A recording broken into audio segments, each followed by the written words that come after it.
everyone! So today, ayan, kakatapos lang ng turnover after the punch list and checking, fill up ng form. So finally, ayan, nakapark na nga yung sasakyan nila, sir and ma'am. Ayun din si kuya, oh. Say hi naman, kuya!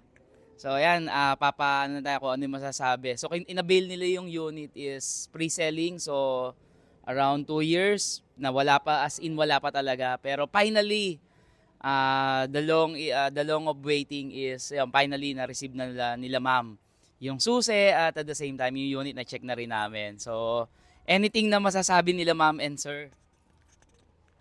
First of all, we would like to thank the Lord God, okay, for giving to our family, who dearly supported us financially and who prayed for us to have this dream of us as a family. So, hindi siya ganun kalaki, but para sa amin, napakalaking dream, napakalaking pangarap na natupad dito sa araw na to ngayon. And of course, we would like to thank Sir June Yambao for assisting us from the very beginning until the turnover.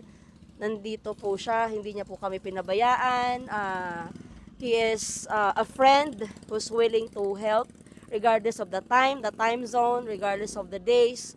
Nandyan sa Sir June, one chat away lang talaga siya. So you guys, if you wanted to avail the granary, you can contact Sir June. You can ask him for assistance and hindi kayo magsisisi, guys. I swear. That's for me.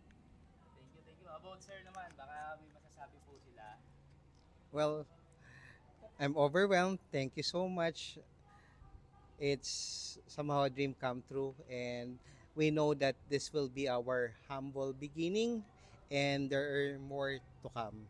Thank you very much for House Talk, for giving us as a community that we will embrace as our home, and as well as we look forward to more fruitful years ahead of us dito sa bagong lilipatan namin bahay.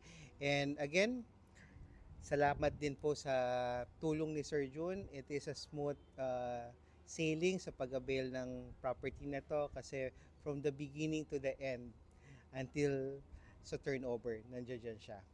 Maraming salamat. Thank you sir. Thank you. Thank you ma'am. So thank you ma'am and sir sa pagtitiwala. So ang goal naman natin, so yun, lahat ng Pilipino magkaroon ng sariling bahay. So isa sila ma'am and sir na natulungan natin dito sa The Granary in Binyan.